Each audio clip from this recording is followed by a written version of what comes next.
Soy Javier Acosta Yangreco, tengo 31 años, soy guitarrista, compositor y director de orquesta. Empecé a estudiar música a los 10 años, gracias a que empecé cantando y como era muy chico para cantar, me gustaba la ópera, era muy chico para cantar ese estilo de música, me dieron una guitarra para que cante canciones normales, canciones de niños. Y como no me gustaban las canciones de niños, empecé a tocar guitarra clásica, inspirado un poco en la guitarra paraguaya, que también es la inspiración de este disco.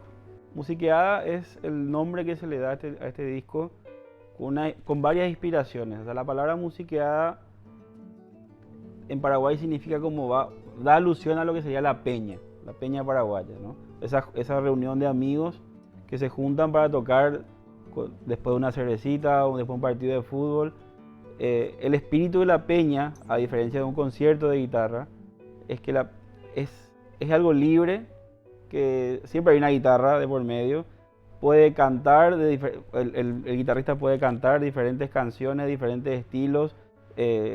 Las canciones que van apareciendo son como improvisadas, digamos, porque no hay un orden preestablecido, sino más bien que van haciendo según la inspiración del cantante o lo que tenga en su repertorio. Paradójicamente sí, mi disco tiene un programa diseñado, pero no es exclusivamente para guitarra clásica, sino que se mezclan diferentes estilos musicales y también hay muchos instrumentos que van interviniendo a lo largo del disco. Acá se mezclan todos los estilos de música. Hay desde música clásica paraguaya, música folclórica, música contemporánea, música ya más fusionada con jazz paraguayo.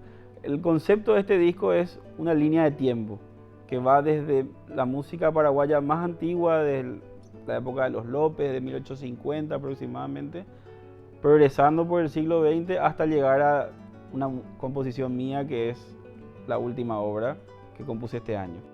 London Carapé es el primer tema del disco con el que se abre, por ende es el más antiguo. Data de 1850, es una danza paraguaya de época, todavía no está consolidado el estilo de la polka como tal, sino que es una danza que tiene una influencia europea muy importante. Data de la época de los López, de la presidencia de López. Como era típico en esa época, que los compositores no registraban sus músicas, se escribía y nadie sabía quién escribía.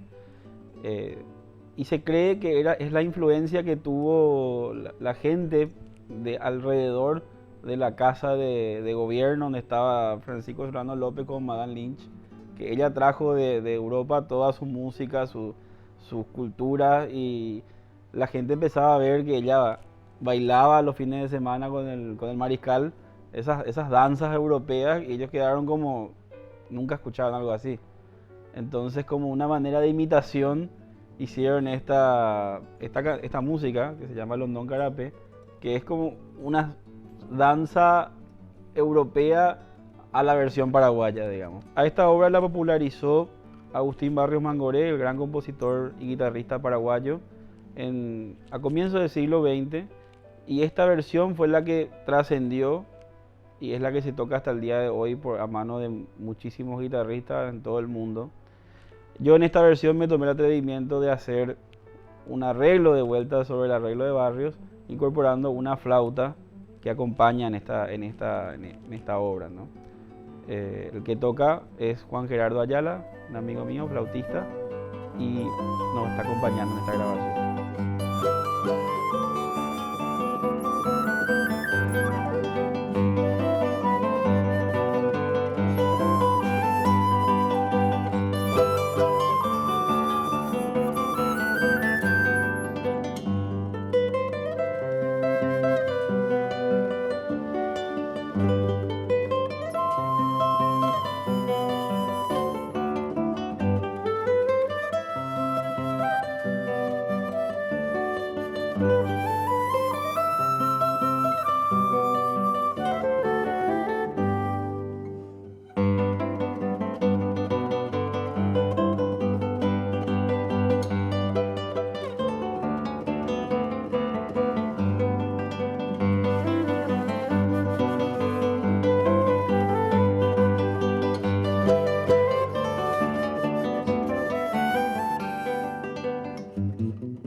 Bueno, avanzando un poco en la historia, recién escuchamos el Londón Carapé de arreglo Agustín Barrios y mi arreglo. Era un periodo de la historia de la música paraguaya a mediados del siglo XIX. Ahora entramos al siglo XX, a inicios, y un periodo muy importante de la historia del Paraguay fue la Guerra del Chaco, que se dio entre 1932 y 1935. Hubo una explosión también de músicos y de cultores, de autores que escribieron música y poesías, un poco en homenaje también, o también para estimular a los soldados en el campo de batalla en la guerra, ¿no? Famoso es tal vez Emiliano R. Fernández con sus polcas ya legendarias como Che la Reina o Trece Tuyutí o canciones de esas que yo desgraciadamente no puedo cantar, pero sí hay otros autores muy importantes en el Paraguay que también dedicaron obras muy importantes a este periodo de la historia, y estos son Amadeo Báez Allende y Quirino Báez Allende. Hoy está con nosotros Leticia Báez, ella es la nieta de Amadeo Báez Allende, sí. Tenés 47 años, sos arquitecta y además de ser familiar de Amadeo, también hiciste un libro maravilloso que a mí me ayudó también a hacer este libro, a hacer este disco, grabar algunos temas que has incluido y a mostrar este es el libro. ¿Sí? Bueno, se llama Sonidos y Alma entre Cuerdas. Este libro lo hizo Leticia. ¿En qué año hiciste, Leticia? En el año 2011. El año 2011. Con todo el tema del bicentenario, hubo muchos proyectos de apoyo a este tipo de cosas, de libros, conciertos, un montón de cosas, y en ese año fue todo el entusiasmo de hacer este libro. Sí. Buenísimo. Contanos un poquito el proceso que llevó para vos, que vos no sos música, no. Creo que no tocas en ningún instrumento. Toco guitarra. ¿Tocas guitarra? Sí, toco guitarra. Bueno, ¿cómo fue el proceso para vos de escribir este libro y la importancia que tuvo también en tu familia esto? Sí, bueno, la verdad que yo empecé esto casi por casualidad, porque me venían pidiendo música, o sea, partituras de Quirino. Se acercaban guitarristas, concertistas, querían saber si en la familia teníamos partituras, porque acá había poco y nada, ¿verdad?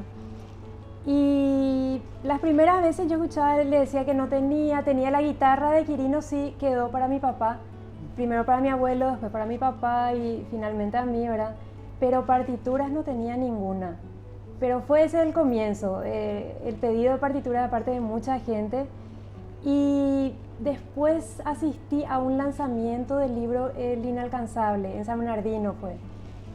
Y ahí vi una foto postal de Agustín Barrios dedicada a Quirino y eso me sorprendió muchísimo. A mi querido amigo y futuro formidable rival, el inteligente estudiante de guitarra, en 1921, ¿verdad? Mangoré a Quirino, ¿verdad? Y bueno, a partir de ahí empecé a averiguar, preguntar.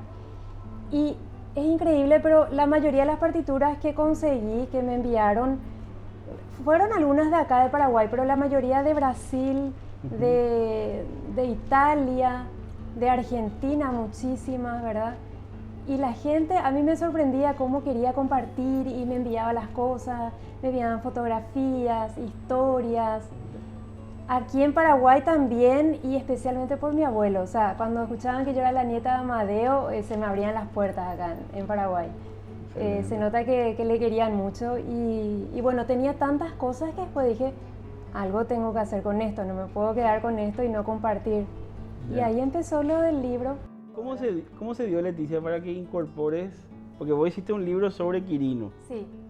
Pero también hay un apartado donde dice, pongo esta composición que es muy importante para nosotros. Sí. O sea, hablas en plural de la familia. Es Regimiento Acayuazá de Amadeo Báez Allende. Y le dedicas un apartado ahí. ¿Por qué se dio esa necesidad de, en un libro de Quirino, poner un tema también de Amadeo, ¿verdad? Bueno, yo creo que Quirino le tenía muchísimo cariño a mi abuelo. Era 8 años menor mi abuelo. Y le dedicó varias músicas, al único hermano que le dedicó varias músicas. Eran varios hermanos de ellos, ¿no? 14 hermanos, sí. Y bueno, a mi abuelo le dedicó varias y mi abuelo hablaba muchísimo de Quirino. Se nota que le admiraba mucho, yo creo que había un gran cariño entre ellos. Y me pareció bueno poner esa música de mi abuelo que también tiene mucho que ver, como estabas comentando al comienzo, de la Guerra del Chaco. Sí. También el regimiento Acayuazá, que era su hermano Isaías, otro de los hermanos dirigía ese regimiento. Y era la música preferida de mi abuelo, él siempre tocaba, yo hasta ahora puedo verle en su sala tocando esa música.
Tres polcas para Neneco es la cuarta música que está incorporada en el disco, que para mí tiene un valor sentimental muy grande.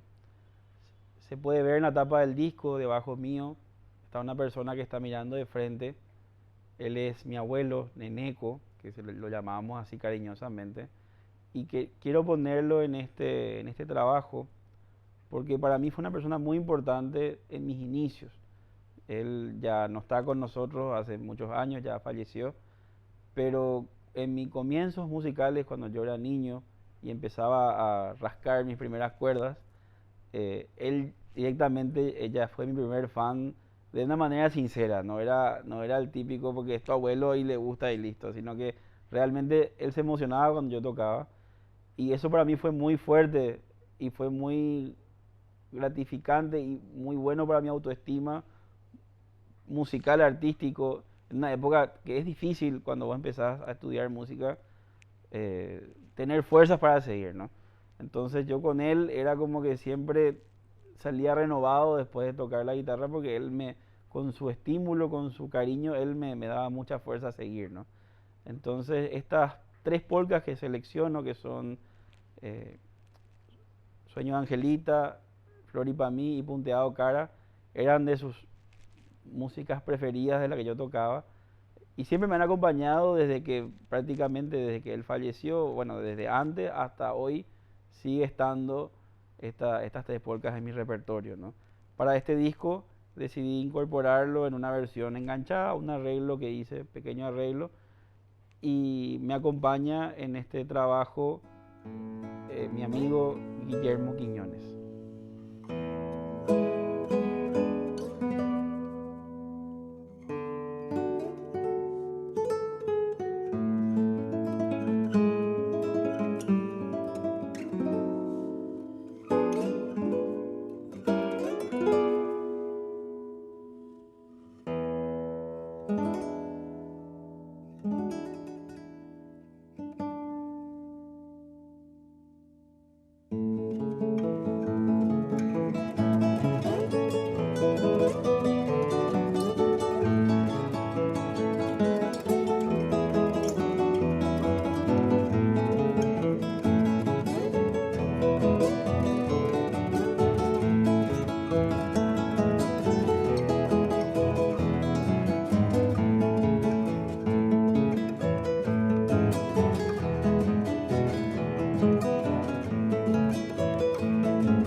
Efrén Cambay Echeverría no es solamente uno de los más importantes guitarristas folclóricos que tuvo el Paraguay, sino que es nada menos que tesoro viviente de la humanidad ante la UNESCO.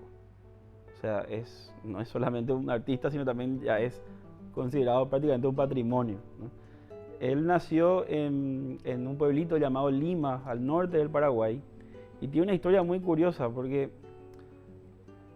es autodidacta de esencia. Cuando él nació allá en el norte del Paraguay no había posibilidad de adquirir una formación de guitarra, entonces empezó de manera totalmente autodidacta y rápidamente desde muy chico empezó a tener mucho éxito yendo a conciertos. Él punteaba la guitarra y en presentaciones, festivales.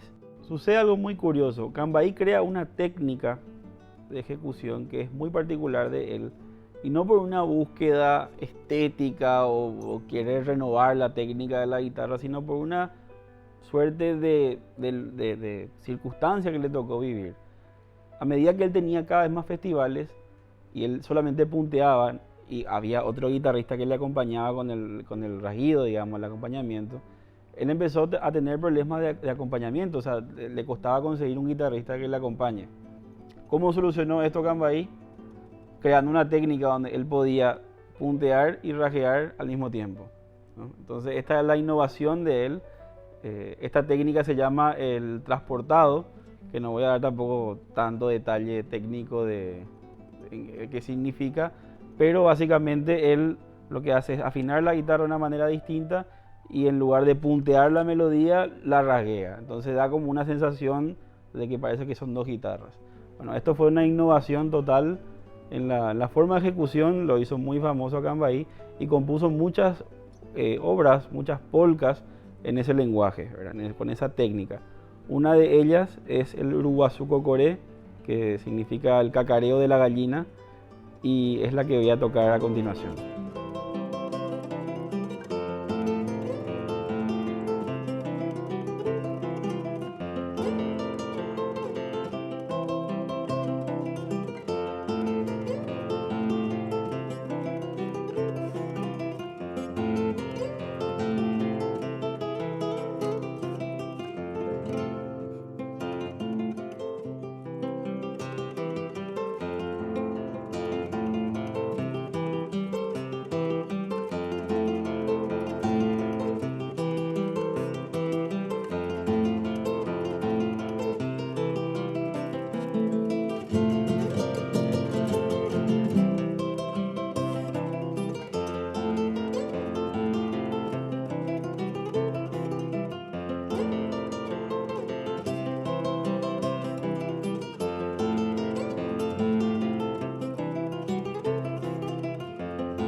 A veces me hago ideas, como digo, ¿qué hubiera sido del Paraguay si hubiera estado Lara hoy con la música paraguaya? Y también qué hubiera sido el Paraguay si no hubiera estado Troner. Son como dos ideas que yo me hago, así que qué diferente sería el escenario es hoy. Una bisagra en la escena política y cultural del Paraguay. Tal cual. Entonces, perdón que no te presenté antes, me acompaña hoy Alejandro Lara. Él es hijo del maestro Carlos Lara Vareiro, tiene 62 años, es argentino. ¿Está viviendo hace cuánto vivía acá en Paraguay? Ya estoy radicado hace 6 años. 6 años radicado. Bueno, Alejandro, quiero que me comentes un poquito. En mi disco yo incluyo las 3 piezas en mí, que es la única obra que se conoce hasta el momento del maestro Lara Vareiro, escrita para guitarra Así es. sola, ¿no? Vos estuviste viviendo con él en todo ese periodo donde él compuso esa música, su inspiración, qué lo llevó a hacer y por qué después no se estrenó también. Tardó mucho tiempo, recién en el 2009 lo estrenó José Carlos Cabrera acá en Paraguay. Entonces, si podés comentar un poquito cómo fue el proceso de composición, en qué se inspiró tu papá para empezar una obra para guitarra, siendo que él no era guitarrista. No era guitarrista. Bueno, esa obra es del año 76, pleno proceso militar. También papá tuvo sus vueltas, tuvo preso inclusive en Argentina. Es una obra muy particular porque vos bien lo dijiste, papá no era guitarrista, pero se dedicaba a la docencia. Entonces él tenía su coro de cámara de Castelar, su coro del colegio donde nosotros estudiábamos, en la escuela número 87, y se nutría de los alumnos que venían a que papá les enseñe. Y fundamentalmente eran guitarristas o estudiaban guitarra. Había algunos arpistas de carrera, buenos, pero fundamentalmente la gente que se acercaba en ese entonces querían tocar la guitarra. Y papá no tenía una guitarra, ¿no? Esto es algo muy particular porque él tenía así su violín y él inicia esta obra con su violín. Y cuando tenía oportunidad hablaba con los padres de los alumnos de él y le pedía prestar la guitarra. Estos 3 movimientos en guitarra lo inició con su violín, su Stradivarius que él tenía, que hoy está todavía el Stradivarius de él, y con la guitarra de todos sus alumnos. Y esa obra mi papá la hace para su hermana Jacinta. Jacinta Lara de Sachero. Jacinta Lara de Sachero, que es la mamá de María Elena Sachero, que fue su gran mecenas.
Bueno, el gran ausente de este disco es nada menos que el maestro José Asunción Flores.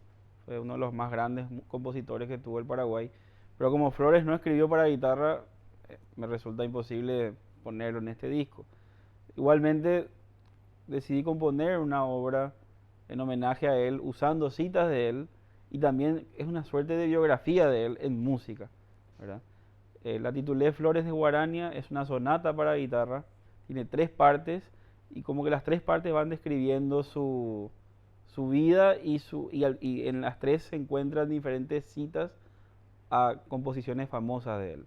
La primera se llama Chacarita, es el lugar donde Flores nació, y lo que quiero describir un poco es esa atmósfera de ese niño travieso de comienzo de siglo que tenía que robar pan para poder comer. Muchas veces Flores fue de castigado, fue mandado apresado, y para corregirlo entró a la banda de policía para que pueda hacer algo que sea, que esté bien visto, ¿no? Entonces su comienzo con la música un poco empieza por esa situación. O sea, él entra a la banda de músicos castigado y ahí encuentra su vocación en la música, ¿no? Entonces, este primer movimiento describe ese correteo, o sea, van a ver que van a escuchar muchas notitas que están como yendo y viniendo. También hay momentos así abruptos de acordes muy fuertes, como que el susto, la nostalgia, el correteo, está un poco de esa descripción de la niñez de Flores en ese primer movimiento que se llama Chacarita, que es el lugar donde él nació. El segundo movimiento se llama Guarania, que es para mí la consagración de su genio, es el gran género que él crea que cambia la historia de la música paraguaya. Entonces el segundo movimiento es una guarania y hago una cita al final como despidiéndolo de su inmortal guarania que se llama India. En el tercer movimiento, el final, se llama Outava, que significa lo que vendrá. Es una especie de alegoría de Flores. Yo me imagino a Flores en el siglo XXI, en este año, en este tiempo, ¿no? Entonces van a escuchar acordes disonantes, como ritmos contrastantes. Y aquí está la cita a su polca legendaria que se llama Jolie. Entonces, esta suerte de biografía musical y con citas de diferentes composiciones es mi sonata Flores de Guarania.